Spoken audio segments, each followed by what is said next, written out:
Boa noite, pessoal. Estamos aqui mais uma vez para falar sobre a história do direito, né? Vamos dar continuidade à aula anterior, mas antes disso, acho que tem uma intervenção. Quem foi que pediu a voz? Fui eu, Sofia. Oi, Sofia, diga aí. Não tem tanto a ver com a nossa disciplina, mas é que eu lembrei do senhor esse fim de semana. Sim. Teve a prova da OAB, domingo, e a minha amiga, ela foi fazer a prova e trouxe o caderno. E aí eu olhando, tinha uma questão sobre positivismo jurídico. E aí eu fiquei Olha aí. pensando como a gente acha às vezes que isso não tem tanta relevância, aí chega na OAB e tinha uma Que questão do primeiro bacana. período. Que bacana. Vou atrás dessa questão para ver se vocês teriam condição de responder. Você Olha, já foi viu o a trabalho que questão? eu apresentei. Não era Ah, aí não tão vale. difícil assim, É. mas eu achei muito interessante. Muito bacana, fico muito feliz. Caio fez a OAB, não foi, Caio? Isso mesmo, professor. Fiz a Lembrou OAB das aulas de esse fim de introdução? semana. Lembrei, inclusive eu vi essa questão e acertei ela.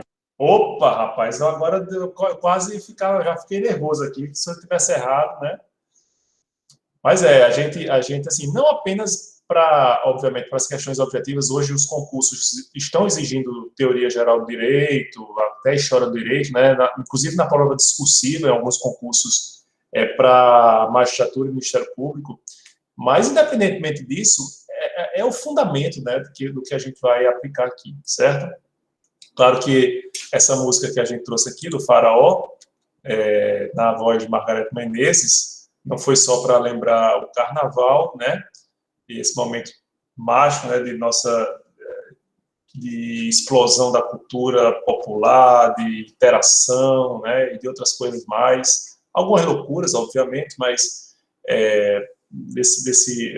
dessa proximidade que a gente desenvolve, né, que é próprio do nosso povo, mas também para mostrar que a gente é mais ou menos, a gente tenta fazer aqui na disciplina de introdução, aliás, de História do Direito, um pouco do que é essa letra maluca, né?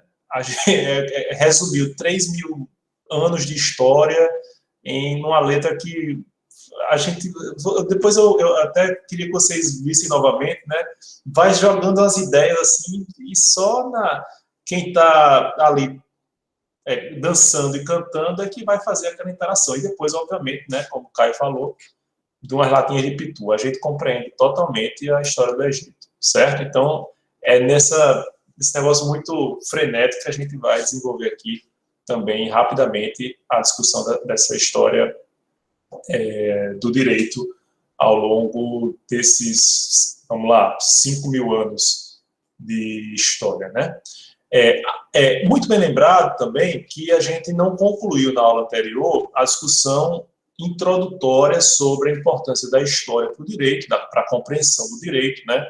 E algumas atividades, inclusive alguns textos que a gente tinha deixado para discutir, os textos de Hobsbawm e de Sá de Carvalho, para discutir na aula de hoje. Então, a gente vai retomar aqui a apresentação para que a gente possa fazer um apanhado, né? A gente falou sobre história do direito, a compreensão de história, né? A discussão que existe em relação à possibilidade de haver direito antes da história e as características do que a gente pode, eventualmente, se adotar a visão do direito não necessariamente atrelada ao Estado, que a gente pode, características que a gente pode encontrar nas primeiras manifestações do direito dentre os povos sem escrita, inclusive essas características que de alguma forma vão se manifestar também das primeiras codificações do direito lá da antiguidade, tanto na antiguidade e até mesmo no início da Idade Média, né? E a gente começou a falar também sobre o bom uso da história para a compreensão do direito, foi justamente onde a gente parou. E eu fiz alusão a esse livro de Michael Stolleis, alemão que faleceu esse ano, justamente porque me chamou a atenção a distinção que ele faz entre o trabalho do historiador, os escritos do historiador, e aquele do ficcionista.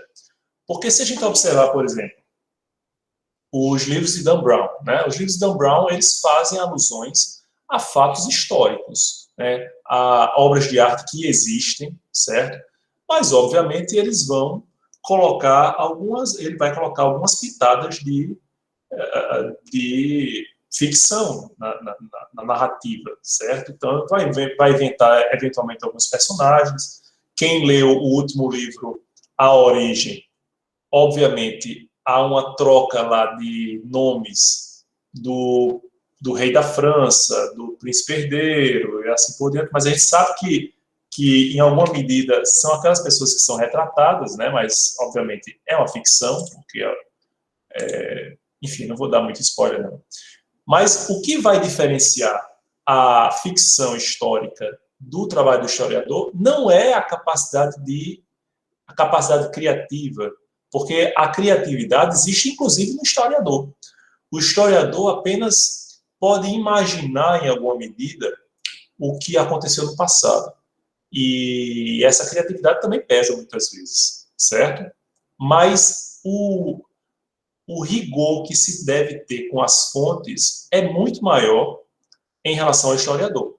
Então, Dan Brown pode inventar uma personagem, como Margaret Yourcenar desenvolveu a Memórias de Adriano, tem muito de realidade, mas também tem de ficção, certo? Então,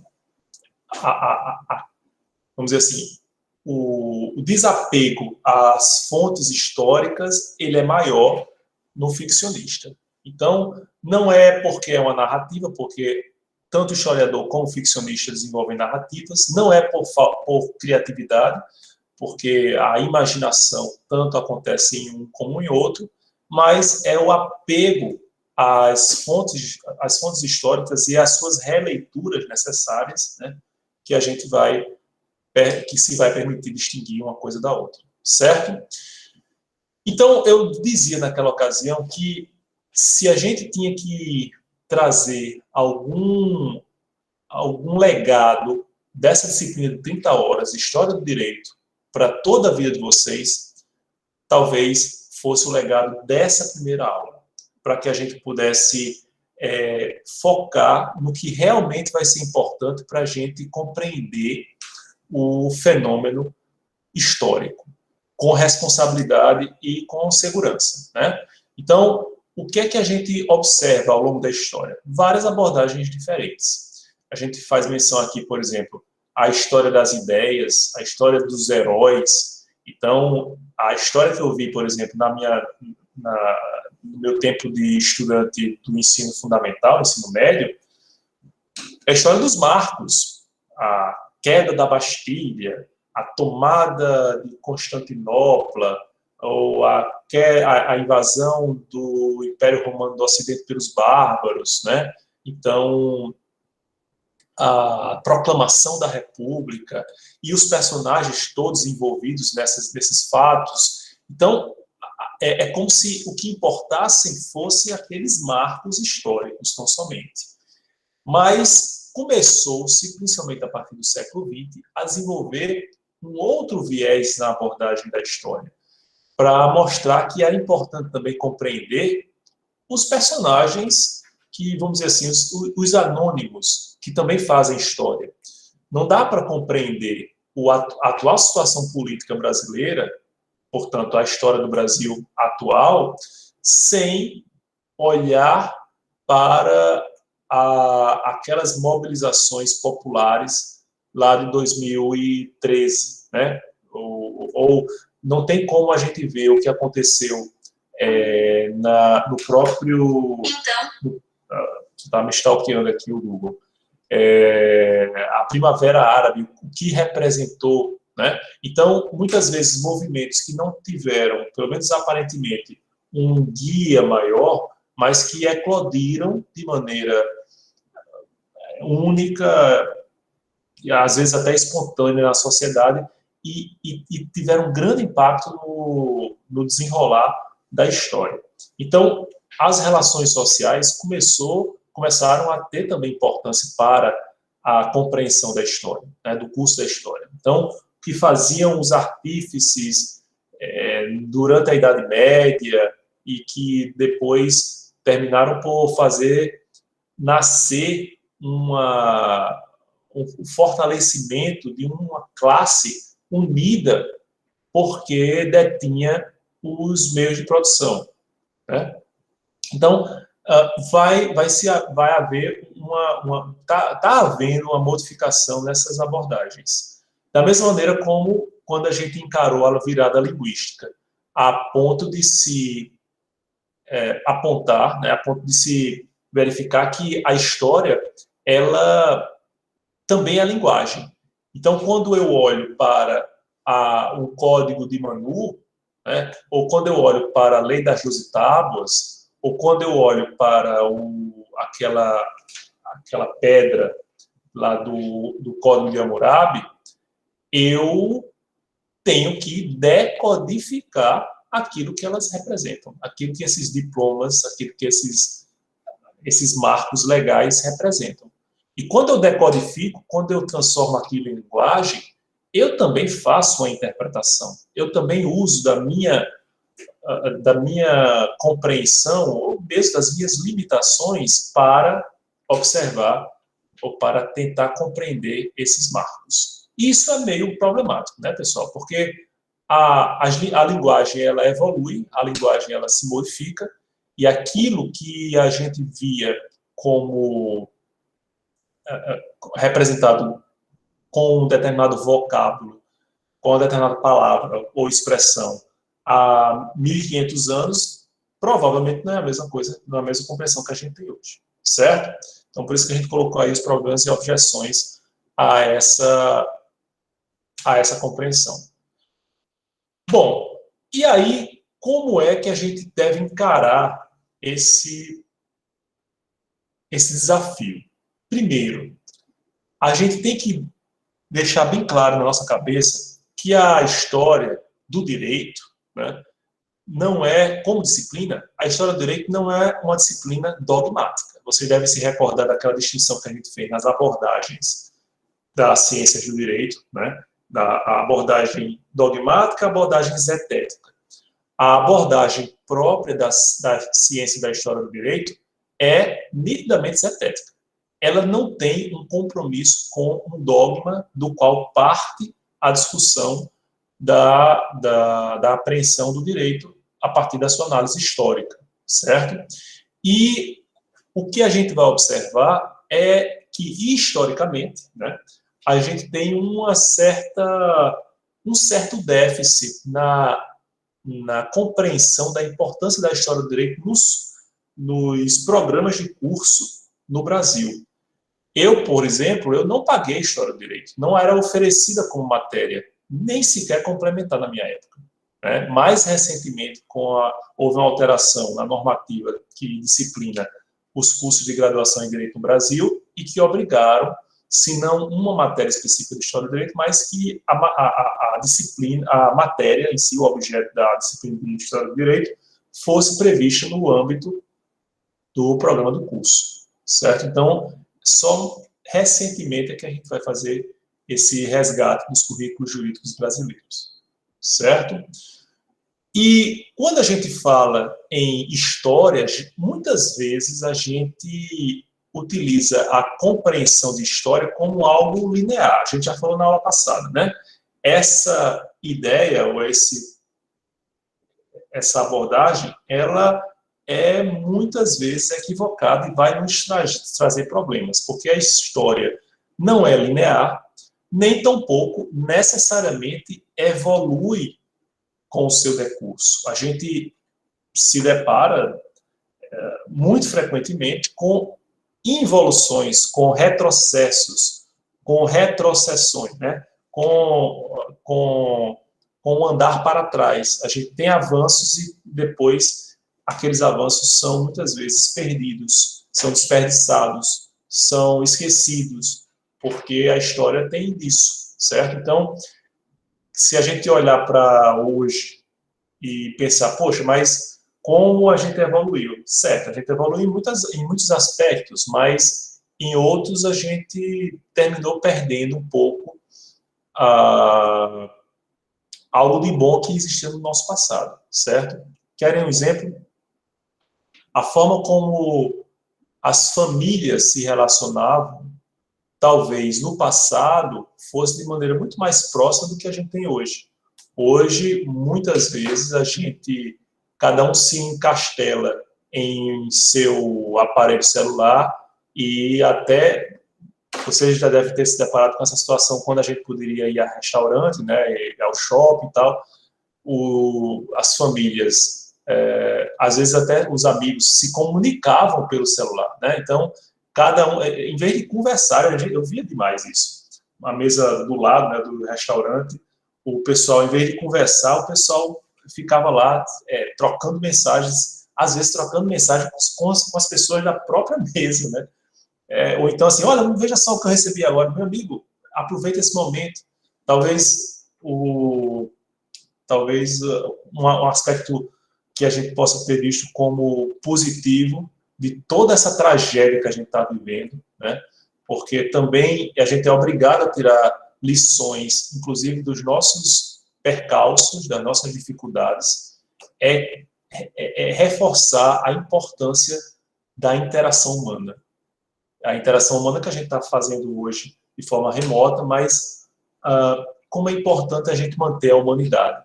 E nos mostrou também esse isolamento que isso é o que nos faz diferentes de todos os outros seres, ou pelo menos o que deveria nos fazer diferentes, certo? Então, nem tudo a gente evoluiu, né? A gente tem, infelizmente, esse tipo de dificuldades e que a gente vai tentar enfrentar a partir dessas percepções. A gente vai ver logo, quando a gente for tratar o direito na Antiguidade Oriental, no livro de Harari, né, Sapiens, um livro excepcional, inclusive, que vai ser objeto da discussão na próxima aula, né, eu vou deixar o texto para vocês, ele diz assim, olha, muitas vezes a gente coloca a agricultura como um grande avanço. Poxa, as pessoas agora podem se fixar numa terra, né? Então, a gente não precisa se preocupar em o que é que vai comer naquele dia. E isso foi um grande avanço.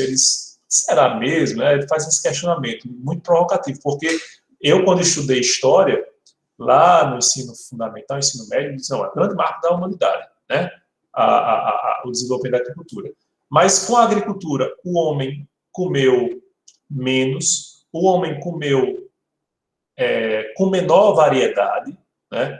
E o homem, ele se permitiu se apropriar de algo que vinha da natureza para excluir o acesso a outras pessoas. Então, a gente trouxe soluções, mas também trouxe um bocado de problemas, certo? E apenas uma visão crítica da história vai nos permitir essas compreensões. Outra coisa importante, pessoal, que a gente precisa reforçar é esse cuidado com a origem de tudo.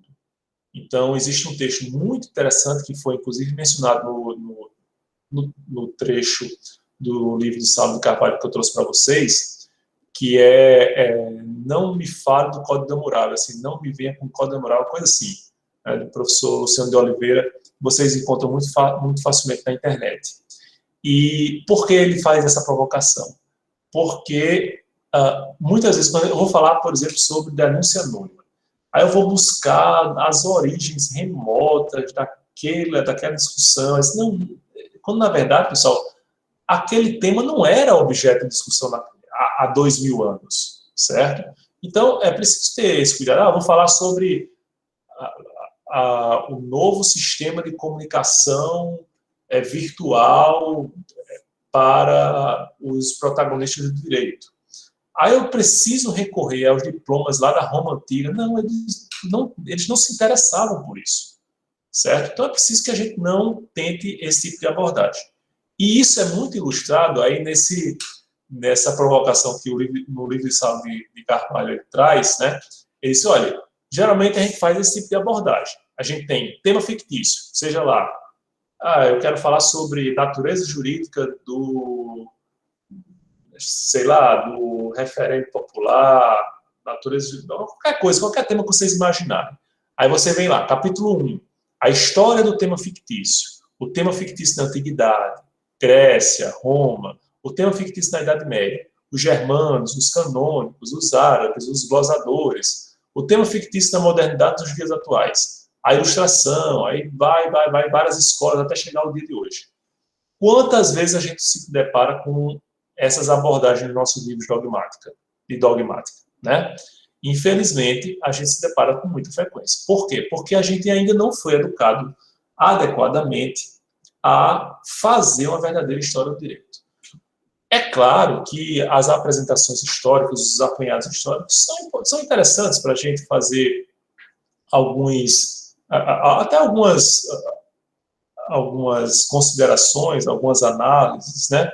Mas de nada adianta a gente fazer esse apanhado de encher linguiça quando você não tem um contato com as fontes primárias. É isso que eu queria abordar aqui com você. Mas eu falei demais, eu acho que tem algumas intervenções aqui. Deixa eu ver aqui. Alguém levantou a mão? Eu tinha levantado, mas você já falou tudo. Certo. Oi, Fábio. Não, foi rapidinho, era só essa abordagem que o senhor trouxe, né, do Saulo de Carvalho. É aquela crítica que ele faz até que não se espantaria se aparecesse uma pesquisa, por exemplo, falando das interceptações telefônicas do Código de Hammurabi, era isso? Exatamente, né? Que é assim, um absurdo.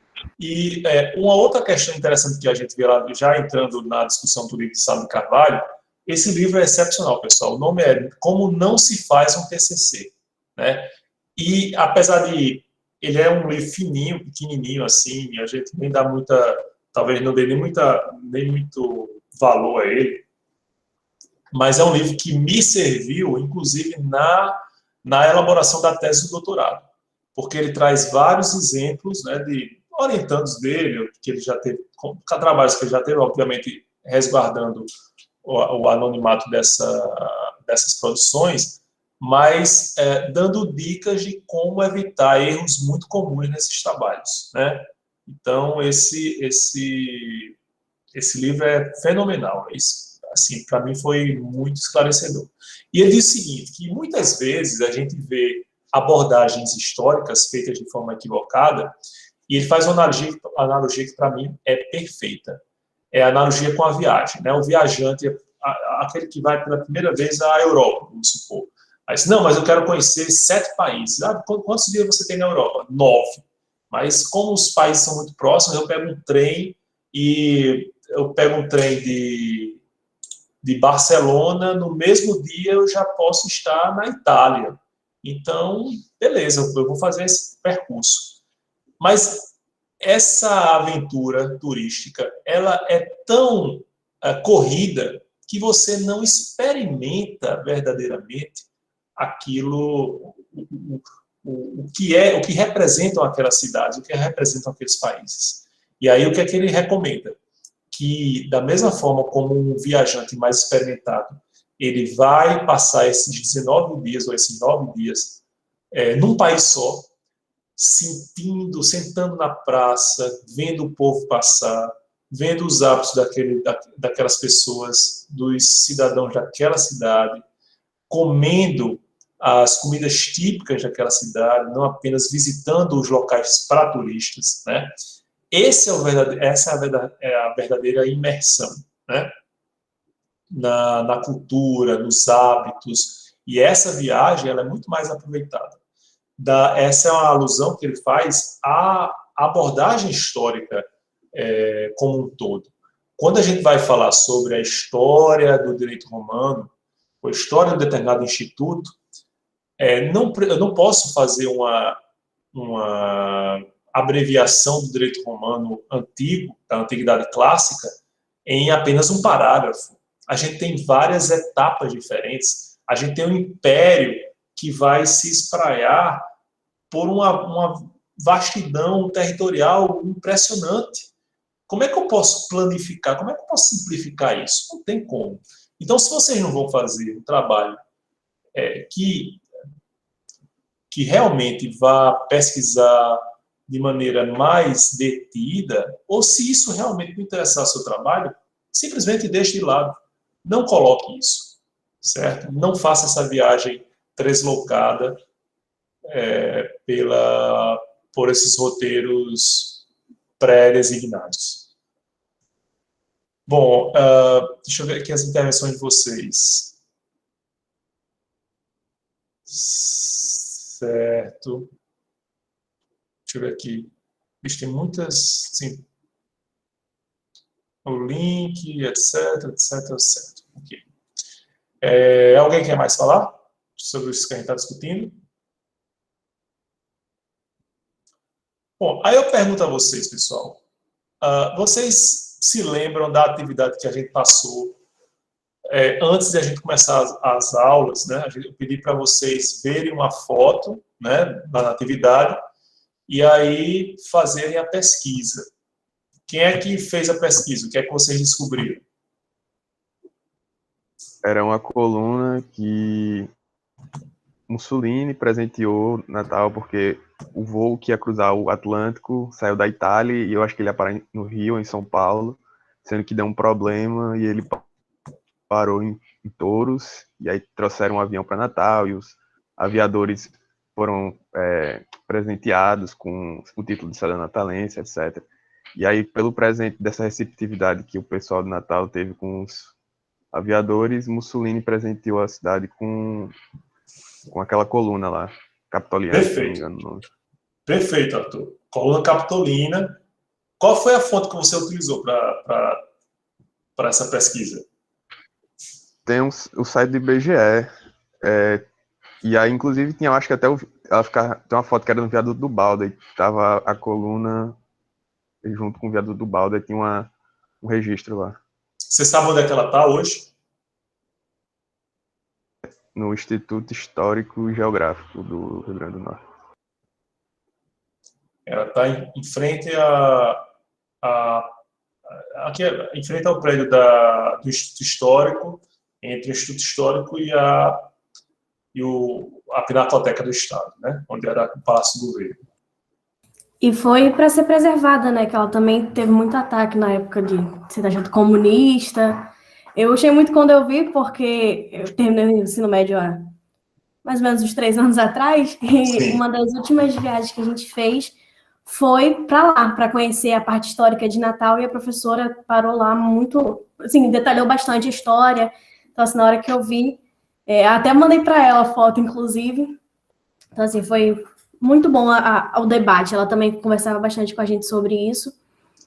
E é isso. Então, Ana, você já teve uma outra fonte. Você foi em loco, né? Não foi esse ano, mas você já tinha ido em loco e já tinha construído uma imagem, né? Algumas informações que você colheu da sua professora a partir daquilo que você viu, não é verdade? Exato, exato. Alguém foi em loco a ver a coluna capitolina, onde é que ela ficava, em que é que ela consistia. Eu sei que a gente está num período de maior restrição à locomoção, né? Mas alguém foi lá com máscara, né? Seguindo todos os protocolos de segurança sanitária. Professor, eu tinha ido lá em 2019 para a Olimpíada de História, fui conseguir alguns dados, mas eu nem me toquei dela, eu olhei ela ali e eu também nem perguntei a ninguém, sabe? Aí depois, quando o senhor postou a foto que eu vi onde tinha sido, eu fiquei, eu não acredito não, que foi ali, eu não perguntei nada. Tá vendo? Né, hoje, não pode só chegar e ter acesso, fechado, você tem que pedir ao pessoal do Instituto para poder se aproximar, e nem sempre eles deixam se aproximar. Você lembrou bem, ela foi deteriorada, né?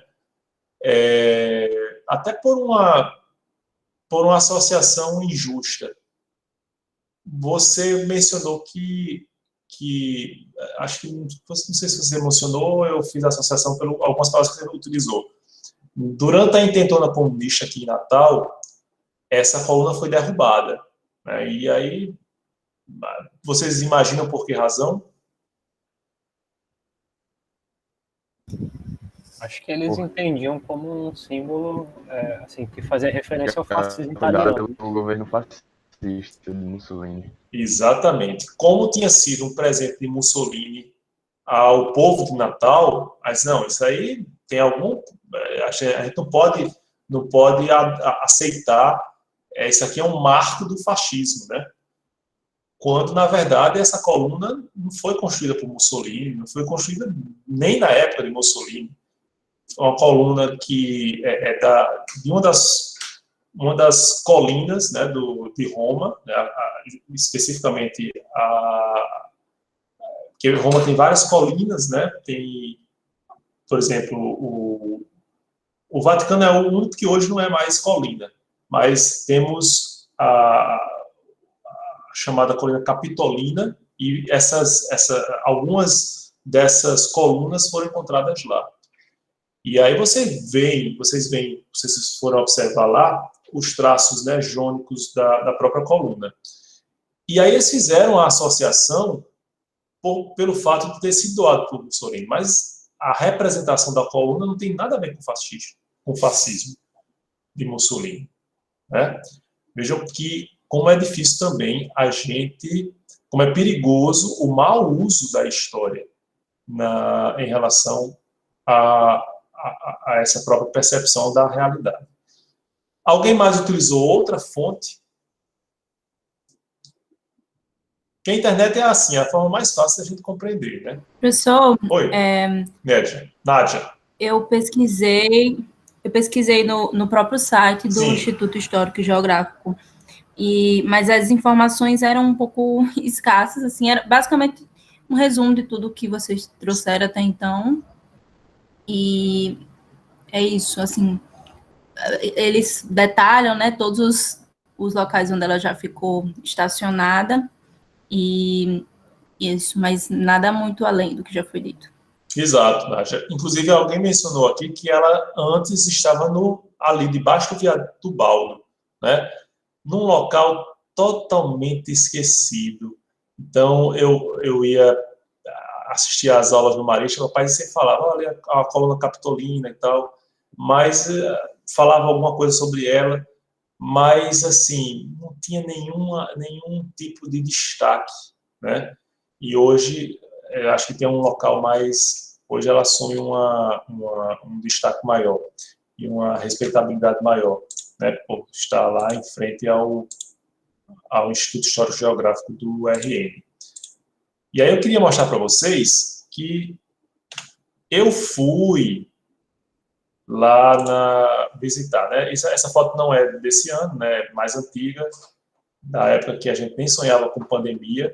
Né? Se vocês observarem aqui, de fato, eu não tive acesso direto, né? Vocês podem observar aqui que a coluna está aqui atrás de mim, e essa foto foi uma foto mais aproximada que eu tirei, certo? Então, vocês veem como ela ainda se encontra relativamente bem preservada, né? Em frente ao prédio do Instituto Histórico e Geográfico. Mas é uma daquelas pérolas que a gente termina esquecendo na nossa cidade, porque simplesmente não existe a cultura de pesquisa daquilo que constitui o nosso cabedal histórico, certo? O que é que isso revela, pessoal? Como é importante a gente ter contato com as fontes primárias dessas informações. Uma coisa é você ver na internet alguém dizer que a coluna Capitolina foi um presente de Mussolini e tal. Imagine que vocês pegassem um blog de determinado fanático por Mussolini ou pelas ideias que ele defendia, dizendo que aquilo foi uma prova de que Mussolini tinha uma vinculação muito forte com o governo brasileiro, e se a gente observar, a própria ditadura Vargas se assemelhava muito mais ao fascismo italiano do que com a democracia representada pelo outro lado, pelos aliados na Segunda Guerra Mundial, né? Mas terminou havendo uma mudança de rumo nesse sentido, no alinhamento do Brasil aos aliados. Mas, se vocês consultassem essa fonte, vocês já poderiam estar contaminados pelo ponto de vista daquele blogueiro, daquele escritor, ou daquele entusiasta, né? Da outra forma, vocês poderiam ver a associação imediata dessa coluna com o fascismo italiano. E esquecer, inclusive, que essa coluna foi talhada há muitos séculos e, portanto, não encarnava sequer nas suas características aqui alguma alusão ao fascismo, certo? Então, vejam que esse cuidado, pessoal, ele é muito importante para que a gente não produza informações irresponsavelmente e de forma superficial, certo? E o que podem servir como fontes primárias de pesquisa na história do direito? O que vocês acham?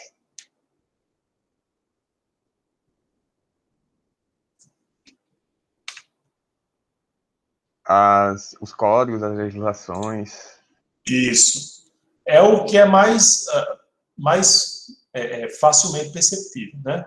Os códigos, as legislações, os escritos, né, alusivos aos costumes. O que mais? Nádia?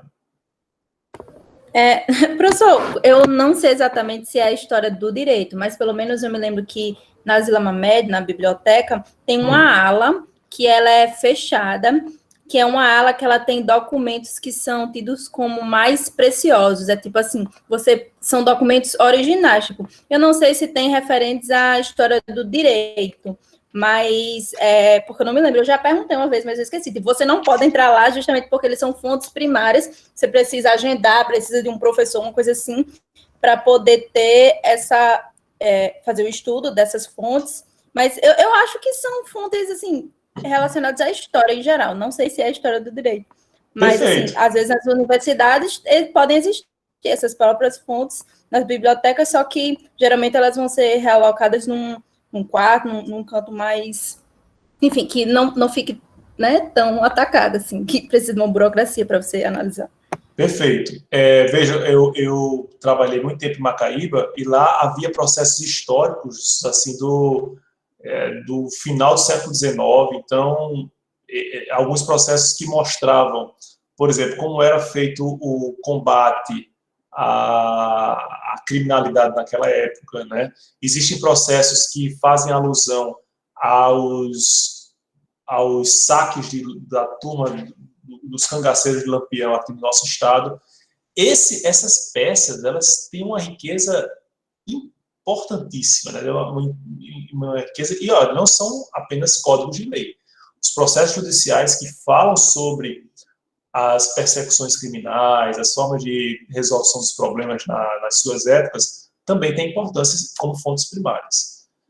O que mais vocês poderiam observar como possíveis fontes da história do direito? Professor, Oi, Caio.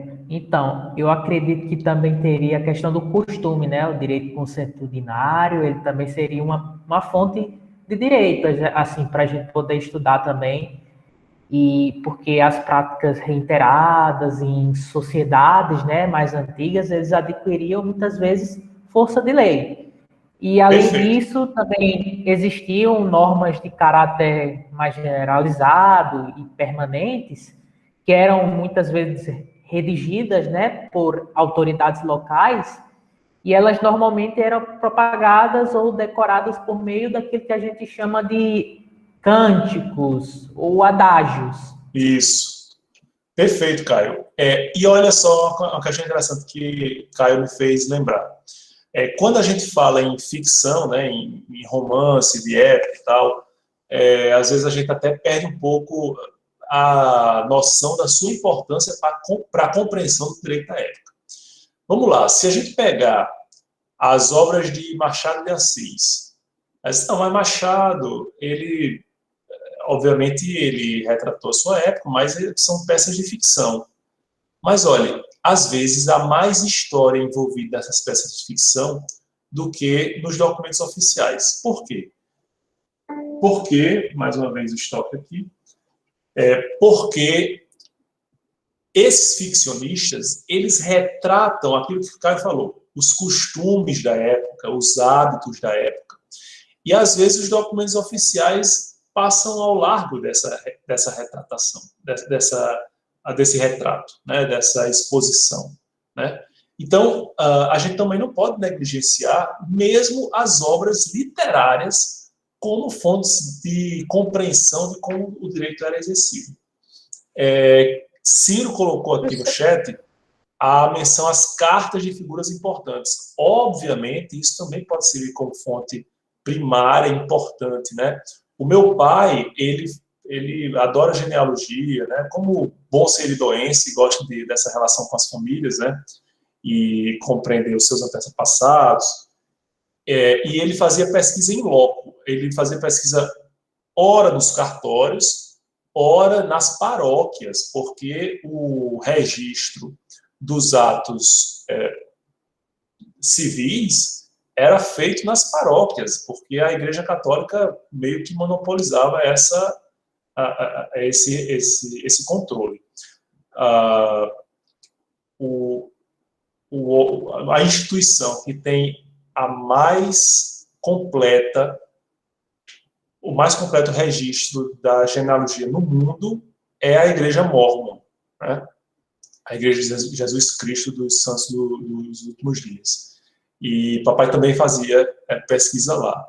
E isso mostra que a gente pode ter contato com essas fontes primárias e que interessam, inclusive, para o direito. Porque lá ele via, por exemplo, como eram feitos os inventários, o que era legado para os descendentes a partir desses inventários. A gente via os testamentos de padres a filhos que eles reconheciam no leito de morte, né? Então, são costumes de época que também têm importância para a compreensão do direito. Quem ia falar, que eu terminei interrompendo?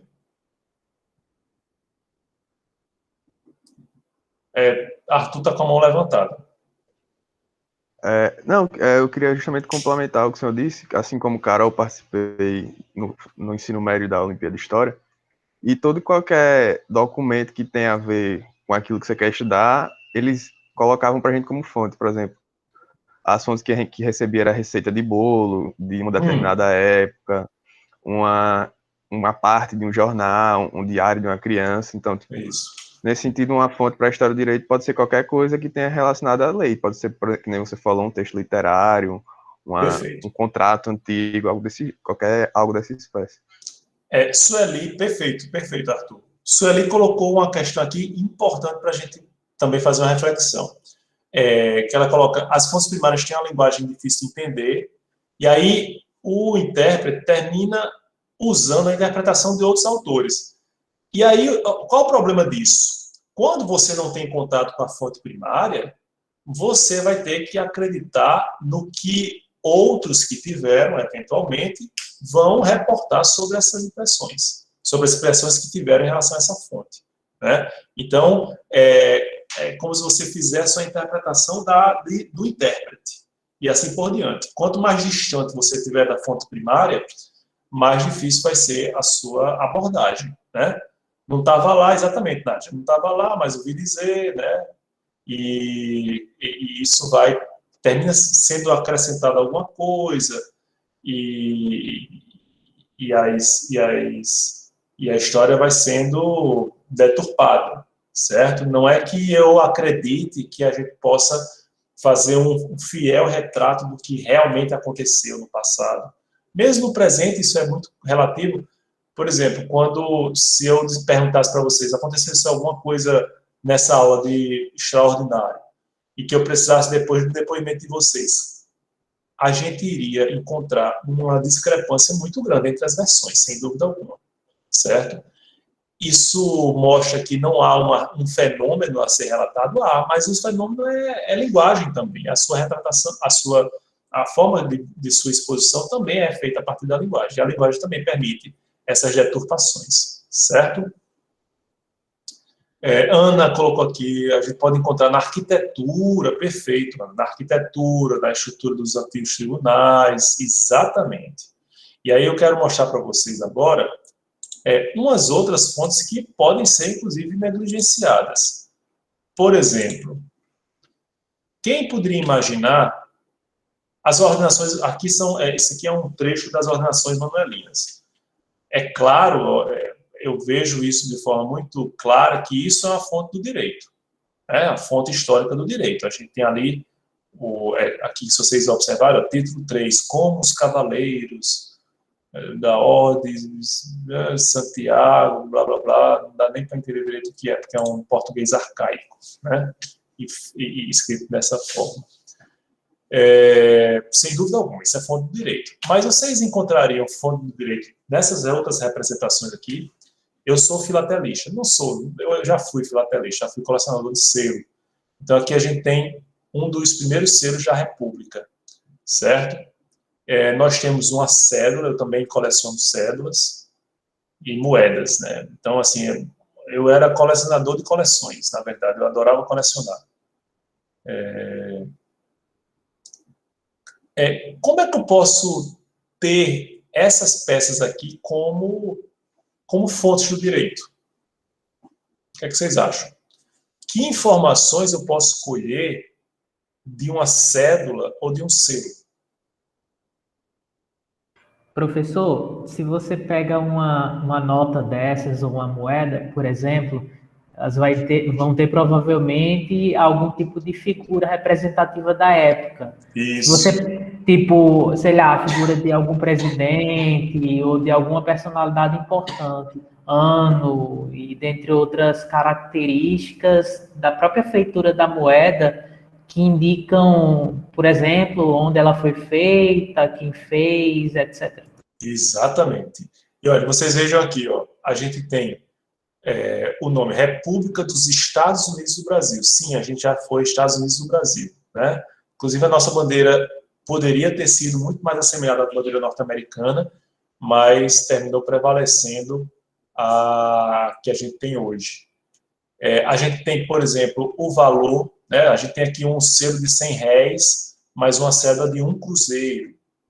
A gente tem aqui a inscrição de quem era o diretor da Caixa de Amortização, aqui tem uma assinatura, aqui tem a outra assinatura do ministro da Fazenda da época. Todos esses são registros históricos importantes para a gente compreender a época, certo?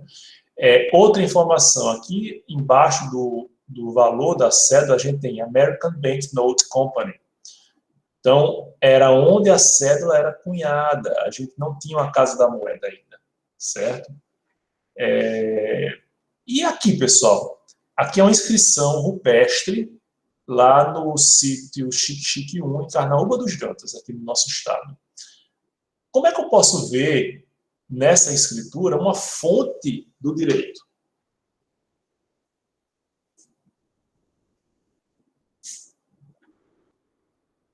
O que eu posso imaginar são hábitos que essa figura retrata. Vejam que eles estão usando instrumentos, né? Esses instrumentos pontiagudos levantados por uma das mãos. Na outra mão, como se fosse um saco, algo que eles apanharam. Aqui, algo parecido com uma plantação, ou seja, já havia o hábito da agricultura, do plantio, certo? Eventualmente, até a questão das discussões, das guerras entre tribos, pode ser retratada também.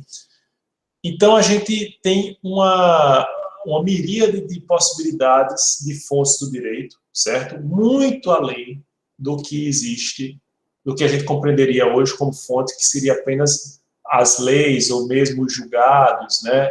Ou os documentos oficiais.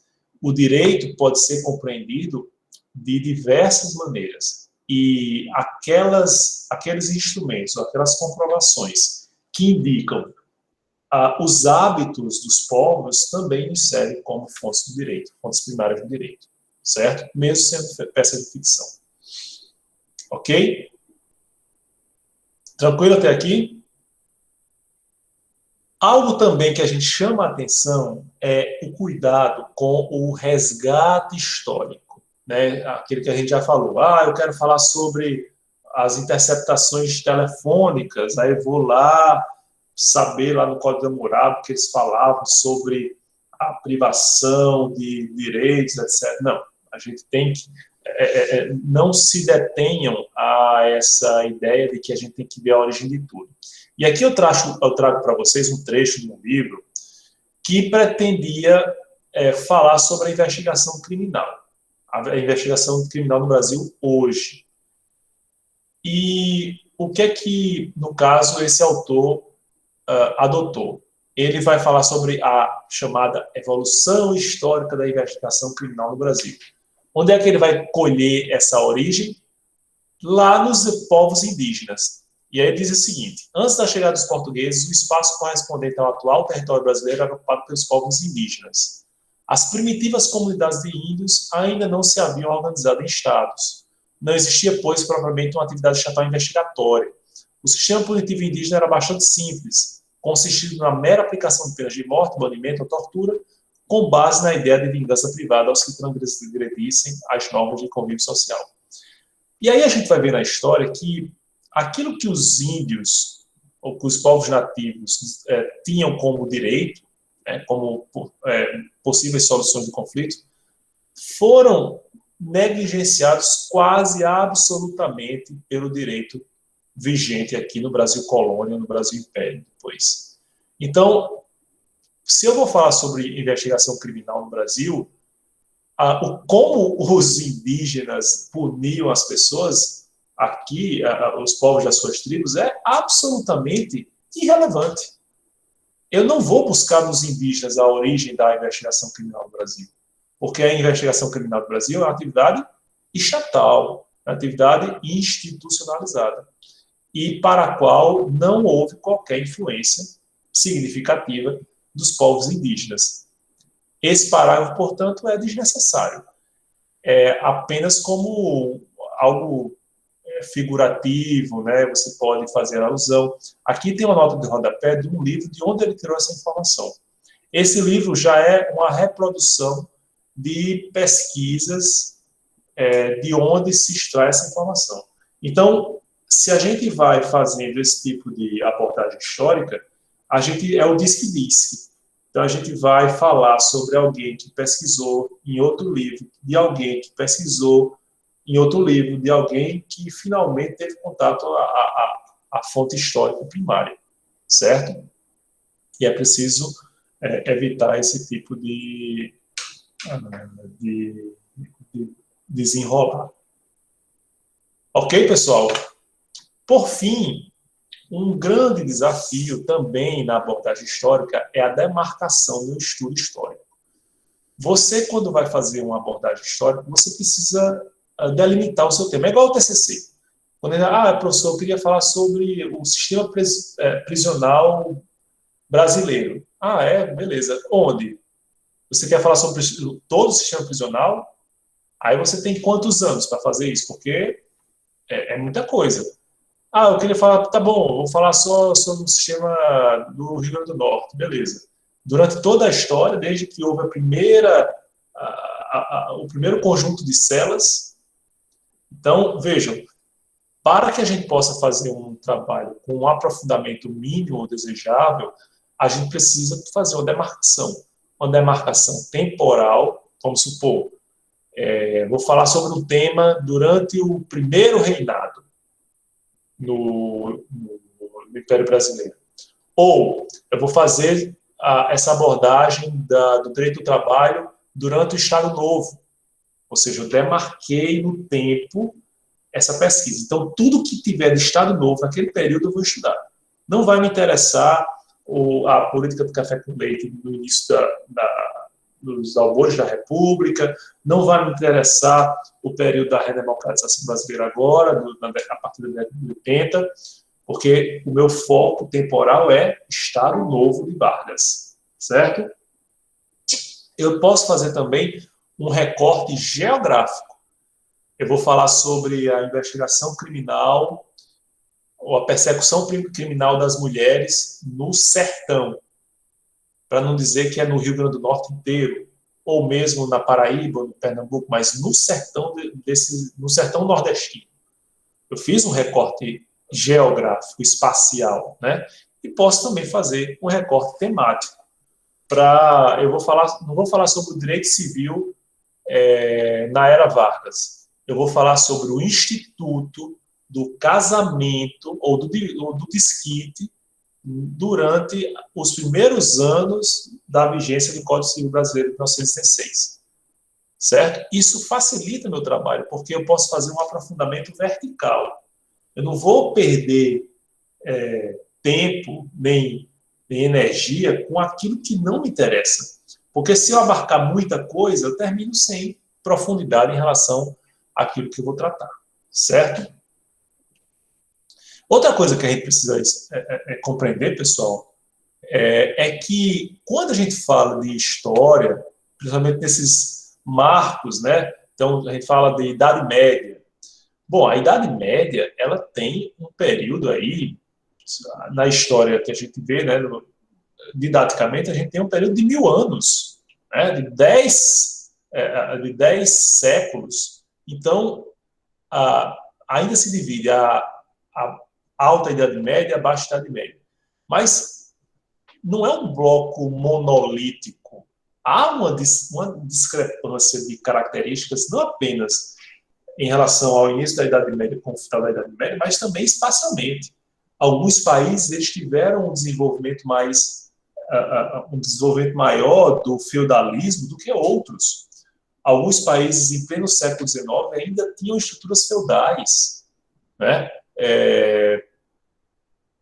A Revolução Industrial aconteceu na Inglaterra no século XIX, as revoluções industriais, mas muitos países do século XX ainda estavam longe dessa revolução, desse desenvolvimento industrial. Então, a gente não pode tratar a história como um bloco harmônico, monolítico, né, uniforme, como a gente não pode tratar o direito romano clássico, não, meu amigo. A gente tem várias fases diferentes, e dentro de várias fases também não é algo uniforme. O que é que a gente faz? Para fins didáticos, a gente cita características gerais daquele período, certo? Apenas para facilitar a sua compreensão. Ok? Alguma dúvida?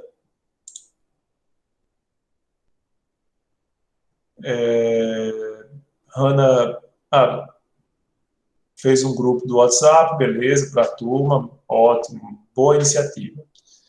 Sueli colocou aqui, a própria Bíblia tem muitas interpretações, exatamente. Eu fui numa copiadora fazer cópia de um texto de hermenêutica. Aí o cara disse, você é pastor? Aí disse, não, por quê? Não, porque hermenêutica não é hermenêutica bíblica, né? Não, a hermenêutica pode ser de qualquer texto, né? Mas existe a hermenêutica bíblica mesmo. Então, a Bíblia tem várias interpretações. Quando a gente for falar dos hebreus, por exemplo, do direito hebraico, na próxima aula, vocês vão ver como a palavra de Deus é até hoje, a chamada palavra de Deus, né, é até hoje deturpada e alvo de tantas incompreensões. Né? O Caio está dizendo que aqui, opa, rapaz, Caio, você também é numismata, é? Muito bom, ele depois pode ver aqui como é que a gente pode fazer esse intercâmbio. Bom, para concluir, pessoal, eu queria conversar com vocês sobre o texto de Hobsbawm, né? O que é que lhe chamou a atenção? O que é que vocês acharam de interessante desse texto? Esse texto, para mim, é fantástico. Professor, antes do senhor passar para essa parte, Oi. Eu não compreendi muito bem a questão da temática, o tópico temática, na demarcação do estudo. Aí o senhor falou a demarcação... Aí a temática eu não compreendi muito bem. Você vai delimitar a abrangência temática, ou seja, o tema que você vai tratar. Por exemplo, muitas vezes as pessoas, alguns alunos chegam assim, professor, eu queria falar sobre, vamos lá, eu queria falar sobre as penas no Brasil. Aí se você fala de todas as penas, porque tem tanta coisa para abordar, né? Vamos fazer o seguinte, vamos falar sobre as penas de degredo no Brasil.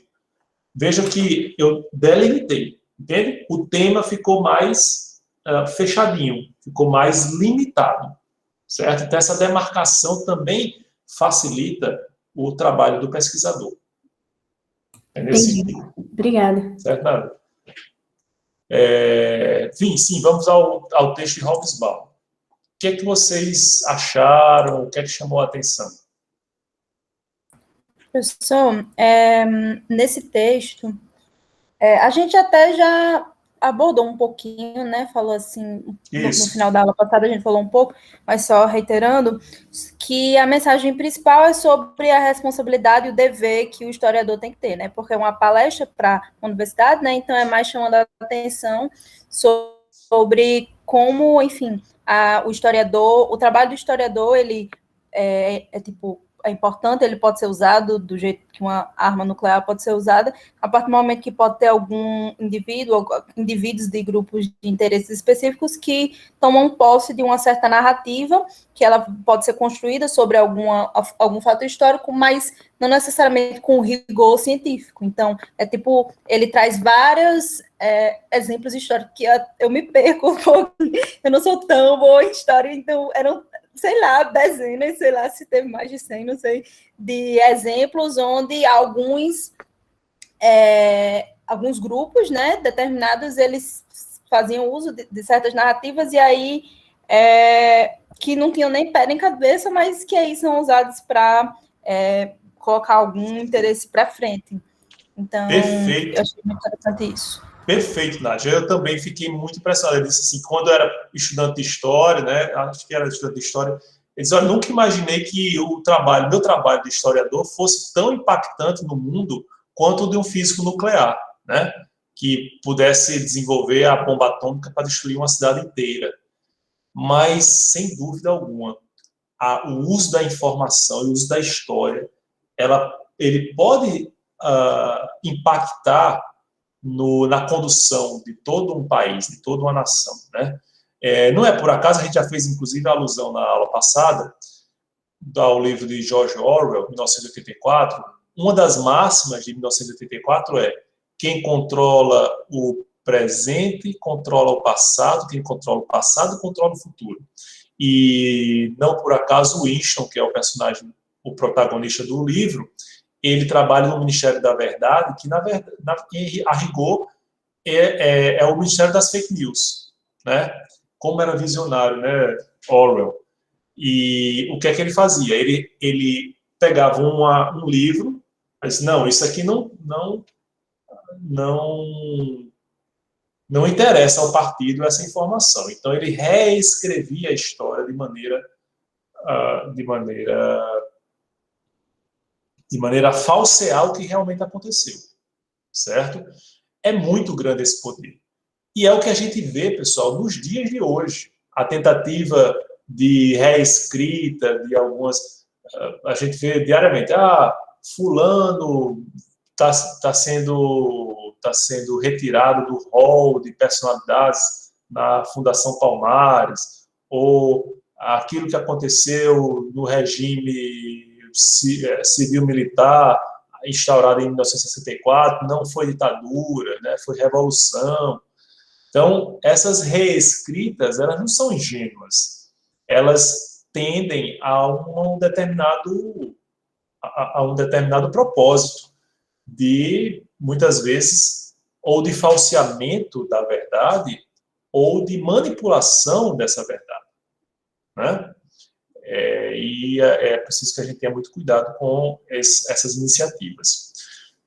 O que mais que a gente pode ver em Hobsbawm? Sabe outra coisa que me chamou a atenção? O trabalho que o historiador desenvolve. Pois não? Assim, sobre o que você acabou de falar, por coincidência, antes de entrar na aula, eu tinha visto uma publicação de uma revista, não sei se você conhece, Jacobin, que ela escreveu justamente, eu tinha visto aqui no Twitter, antes de entrar na aula, justamente um texto sobre Hobsbawm. E aí eu entrei e eu li, e ele fala justamente isso que o senhor acabou de falar, que o nacionalismo ele utiliza do passado como matéria-prima, mas geralmente quase tudo que eles falam sobre o passado é de forma errada. E aí o texto fala como eles utilizam dessas, entre aspas, tradições, que elas têm que ser revividas, Mas geralmente tudo isso é balela e é distorcido, né, na atualidade. Exatamente. Eu acho que alguém levantou a mão aqui, que foi? Fui eu, professor, posso falar? Oi, pois não, Ana, pode dizer. Professor, eu achei muito bacana o modo como ele relata essa homogeneização que ocorre da nossa visão ocidental, no caso ele fala da Europa Ocidental em relação às Europas Central e Oriental, né? E como isso legitima muitas vezes um discurso xenofóbico intolerante em relação às populações que estão nesse local menos favorecido, né? Perfeito. Até o que a gente está... César vai falar também? Para seu comentar? Sim, mas se quiser falar... Pois não, César, pode falar, pode falar. Não, assim, eu nem sei, não lembro exatamente em que ponto do texto eu vi isso, mas quando eu estava lendo para a primeira aula e com relação à pesquisa também, né, da Coluna Capitolina. Sim. Enfim, eu refleti sobre a importância também de se olhar para a história e com o olhar de que as pessoas que estavam construindo a história naquele momento eram contemporâneos à sua época, né, e viviam numa realidade, num contexto que era só deles e que a gente pode, no máximo, tentar compreender, né, assim, se transportar, porque a gente não conhece de fato a realidade que tinha lá. E aí, relacionando com a Coluna Capitolina, é justamente o caso de que só o fato de ter sido um presente de Mussolini faz algumas pessoas pensarem que tem alguma relação com o fascismo, e não teve nada disso, né? Foi inclusive um marco histórico de uma travessia do Atlântico, uma das primeiras, uma das maiores da época. Pois é, perfeito. E sabe uma coisa que me chamou a atenção no texto de Hobsbawm? Eu também não consigo achar aqui exatamente o trecho. Está aqui, na página 18. Ele diz assim: as populações da Europa Central e Oriental continuarão a viver em países decepcionados com o passado, provavelmente decepcionados em grande parte com o presente e incertos quanto ao futuro. Uma situação muito perigosa. As pessoas procurarão alguém a quem atribuir a culpa por seus fracassos e inseguranças.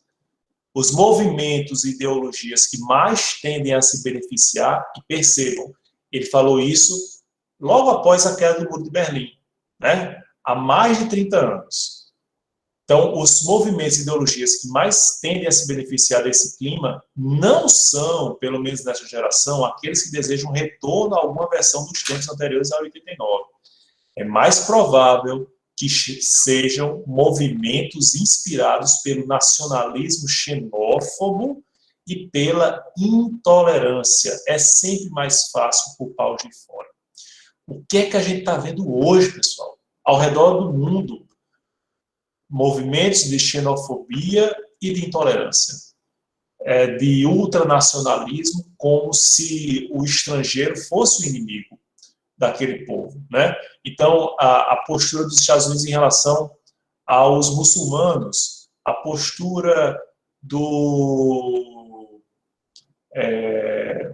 de boa parte dos ultradireitistas em relação ao comunismo, né? Tudo eles têm que encontrar um inimigo a quem se deve apedrejar. E me lembra mais uma vez Orwell, em 1984, que tinha os minutos de ódio, né? Então, as pessoas se reuniam todo dia, em determinado momento, para ficar xingando o inimigo comum, para demonstrar ali o ódio, porque era no ódio que havia a união daquelas pessoas. Então, vejam como é importante o trabalho do historiador responsável, porque ele consegue ser até um profeta, né? Ele consegue prever o futuro, porque ele olha para o passado e vê o que aconteceu e o que pode acontecer, entendeu? Então ele não tá com a bola de cristal aqui, não. Ele se vale de alguma imaginação, de alguma criatividade, mas olhando os movimentos, né? Percebendo os movimentos que estavam já em curso ali na Europa, certo? O que mais que vocês poderiam encontrar aqui de importante? Sabe outra coisa que me chamou a atenção?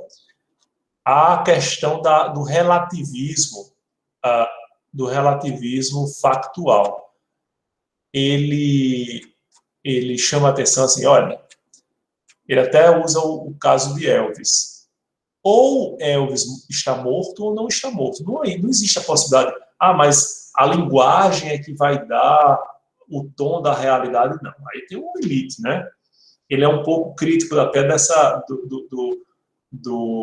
história da linguagem, né? A visão linguística da história. Porque história é linguagem, então os próprios documentos históricos, eles são vertidos em linguagem, essa linguagem pode sofrer uma relativização. Ele disse, olha, mas a gente não pode abandonar por completo a questão factual do que realmente aconteceu, do que realmente se sucedeu. Se a gente transformar tudo em linguagem, fica muito mais fácil da gente manipular esses fatos da forma como eles ocorreram. Professor, Pois não? esse aí que o senhor está falando, então, é como se a história deixasse de ser determinação e virasse apenas contexto, no caso? Tipo, vira tudo relativo, não tem mais determinação de nada. Exato. Basicamente isso. É uma crítica que Hobsbawm faz a essa tentativa, né, de se relativizar tudo, porque a linguagem pode ser relativizada, né? Mas a linguagem sendo relativizada, ela pode ser manipulada. Mais uma vez, recorrendo a 1934, até nisso, o partido, lá no livro, né, na ficção, até com isso o partido se preocupou, porque ele desenvolveu uma nova fala, né, ou nova língua, dependendo da tradução, que você suprime aquilo que pudesse ser, aquilo que pudesse despertar no cidadão qualquer espécie de contraponto ao que o partido determinava. Então, houve até a preocupação com a linguagem, porque a linguagem é um móvel de manipulação, certo? O que mais vocês acharam interessante aí no texto? Professor, sobre essa questão da linguagem, eu achei muito interessante também a parte que ele fala da questão do genocídio dos judeus e como realmente a linguagem de Hitler legitimou tudo isso, né? A oratória dele manipulou os fatos, a história e a cabeça da galera, né? Exatamente, né? Ainda bem que hoje a gente não é mais manipulável, né? Ainda bem que hoje a gente... mas vejam, havia toda uma propaganda destinada à estereotipização do judeu. As doenças eram associadas aos judeus, né? Então, era aquele povo que, inclusive, tinha uma compleição física menor diante do ariano, né, alemão, do povo germânico, com todos os seus caracteres de superioridade, né? E aí Hitler teve que amargar ver um negro vencer uma prova de atletismo em pleno estádio olímpico em Berlim, e contrariando, inclusive, a ideia dele de superioridade da raça ariana, né? Então, mas isso a gente percebe também no texto. Aí, só para concluir, pessoal, lá no finalzinho do texto, na página 24, ele fala uma coisa que é importante para a gente lembrar.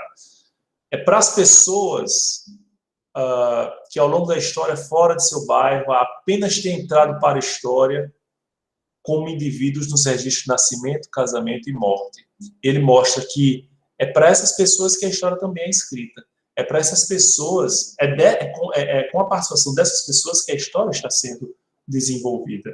Não é apenas pelos heróis, não é apenas pelos grandes líderes, não é apenas no momento dos marcos históricos, mas essas pessoas que são negligenciadas, elas também fazem parte da história, né? É um olhar que é preciso que a gente também dirija, se a gente quiser fazer uma abordagem responsável da própria história, certo?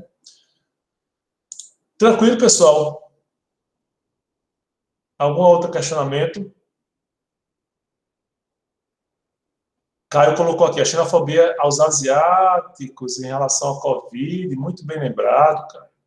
Então, os chineses, né? Então, o vírus chinês, a gripe chinesa, então, tudo que vem da China, a gente já tem um outro, já assume uma postura de preconceito, né? Perfeito. E isso tem ocorrido com muita frequência. Bom, pessoal, com isso a gente conclui essa primeira parte, que é muito importante, a reflexão sobre a importância da história, a reflexão sobre o bom uso que a gente deve fazer da história para a compreensão do direito. A partir da próxima aula, a gente começa, aí sim, não com a música de Margareth Menezes, né, do Farol, mas falar sobre o direito egípcio, o direito na Mesopotâmia e o direito hebreu.